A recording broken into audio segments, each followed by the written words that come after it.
ഇന്ന് നല്ലൊരു chicken roast ഉണ്ടാക്കാം. 1 കിലോ ചിക്കൻ കഴുകി വൃത്തിയാക്കി എടുത്തിട്ടുണ്ട്. ഈ ചിക്കൻ റോസ്റ്റിന് കുറച്ച് ചെറിയ കഷ്ണങ്ങളായിട്ട് കട്ട് ചെയ്താൽ മതി. ഇതിലേക്ക് ആദ്യം ഒരു 1/4 ടീസ്പൂൺ മഞ്ഞൾപ്പൊടി ചേർക്കാം. 1/2 ടേബിൾ സ്പൂൺ മുളക് പൊടി ചേർത്ത് കൊടുക്കാം.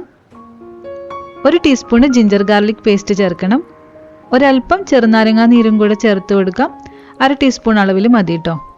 അല്പം ഉപ്പും 1/2 ടീസ്പൂൺ വെളിച്ചെണ്ണയും കൂടെ ചേർക്കാം.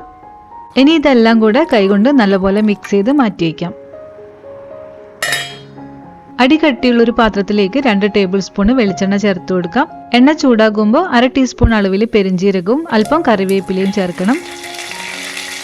ഇതിലേക്ക് നമുക്കൊരു 3 സവാള അരിഞ്ഞത് ചേർക്കാം കേട്ടോ. ഉപ്പും കൂടെ ചേർത്ത് സവാള നന്നായിട്ട് വഴറ്റിയെടുക്കണം. തീ ഒരു മീഡിയം ഫ്ലെയിമിൽ വെച്ചാൽ മതി. ഇപ്പോൾ ഇതേ ഉള്ളിയൊക്കെ ഒന്ന് വാടിയിട്ടുണ്ട്. 2 ടേബിൾ സ്പൂൺ അളവിൽ ഇഞ്ചി വെളുത്തുള്ളി ചതച്ചത് ചേർത്ത് കൊടുക്കാം. പിന്നെ 2 പച്ചമുളക് കട്ട് ചെയ്ത് ചേർക്കാം. ചേർത്തിട്ടുള്ള ഇഞ്ചിയും വെളുത്തുള്ളിയും ഒക്കെ പച്ചമണം മാറി എണ്ണയിലൊന്ന് മൂത്ത് വരണം.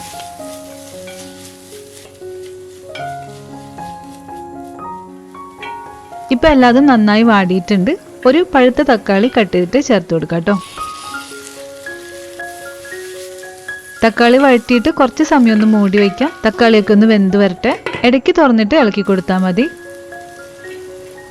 ഇപ്പം എല്ലാതും ഇതുപോലെ റെഡി ആയിട്ടുണ്ട്. ഇനി നമുക്ക് പൊടികൾ ചേർത്ത് കൊടുക്കാം. 2 ടേബിൾ സ്പൂൺ മല്ലിപ്പൊടി, 1/2 ടേബിൾ സ്പൂൺ കാശ്മീരി മുളക് പൊടി. മുളക് പൊടി കുറച്ച് മുൻപ് നമ്മൾ ചിക്കനിൽ മിക്സ് ചെയ്തിട്ടുണ്ട്. പിന്നെ 1/2 ടീസ്പൂൺ കുരുമുളക് ചതച്ചത് ചേർത്ത് കൊടുക്കാം. 1 ടീസ്പൂൺ ഗരം മസാല പൗഡർ ചേർക്കാം. തീ കുറച്ച് വെച്ചിട്ട് വേണം പൊടികൾ ചേർക്കാൻ. കുറച്ച് സമയം ചെറിയ തീയിൽ മിക്സ് ചെയ്തെടുക്കാം. ഒട്ടും കരിഞ്ഞു പോവാതെ ശ്രദ്ധിക്കണം. പൊടികളൊക്കെ നല്ലപോലെ ചൂടായ ശേഷം നമുക്കിതിലേക്ക് ചിക്കൻ ചേർക്കാം. തീ ഇപ്പോൾ മീഡിയം ഫ്ലെയിമിന് വയ്ക്കണം. ഈ ചിക്കനും മസാലയും എല്ലാം കൂടെ നന്നായിട്ടൊന്ന് മിക്സ് ചെയ്തിട്ട് എടുക്കണം.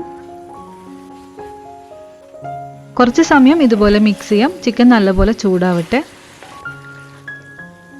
ഇപ്പോൾ ഇത് ചിക്കൻ്റെ ഉള്ളിൽ നിന്ന് വെള്ളം ഇറങ്ങാൻ തുടങ്ങുന്നുണ്ട്. നമുക്കിതിലേക്ക് കുറച്ചുകൂടെ വെള്ളം ചേർക്കണം. ഒരു 1/2 കപ്പ് ചൂടുവെള്ളം ചേർത്താൽ മതി. ചിക്കൻ റോസ്റ്റ് ആയതുകൊണ്ട് ഇതിലേക്ക് അധികം വെള്ളം ചേർക്കണ്ട. നമുക്കൊരു സെമി ഗ്രേവി ടൈപ്പിലേ വേണ്ടൂ. ഉപ്പ് നോക്കിയിട്ട് ആവശ്യമുണ്ടെങ്കിൽ ചേർക്കണം. മൂടി വെച്ചിട്ട് കുക്ക് ചെയ്യാം. ഇപ്പോൾ ചിക്കൻ ഏകദേശം വേവാറായിട്ടുണ്ട് കേട്ടോ. ഇനി മൂടി വയ്ക്കേണ്ട. തുറന്ന് വെച്ചിട്ട് തന്നെ കുക്ക് ചെയ്താൽ മതി. തുറന്ന് വെച്ചിട്ട് കുറച്ചൊന്ന് വറ്റിച്ചെടുക്കണം. അല്പം കറിവേപ്പില കൂടെ ചേർക്കാം. എന്നിട്ടൊരു സെമി ഡ്രൈ രീതിയിലേക്ക് വറ്റിച്ചെടുത്താൽ മതി. നമ്മുടെ ചിക്കൻ റോസ്റ്റ് ഇതുപോലെ റെഡി ആയിട്ടുണ്ട്. സാദാ ചോറിനായാലും അല്ലെങ്കിൽ ഗീ റൈസിനോ പൊറോട്ടയ്ക്കോ എല്ലാത്തിനും നല്ലൊരു കോമ്പിനേഷനാണ്. അപ്പോൾ വീട്ടിൽ ട്രൈ ചെയ്ത് നോക്കണം. മറ്റു റെസിപ്പി ആയിട്ട് നമുക്ക് വീണ്ടും കാണാം. താങ്ക്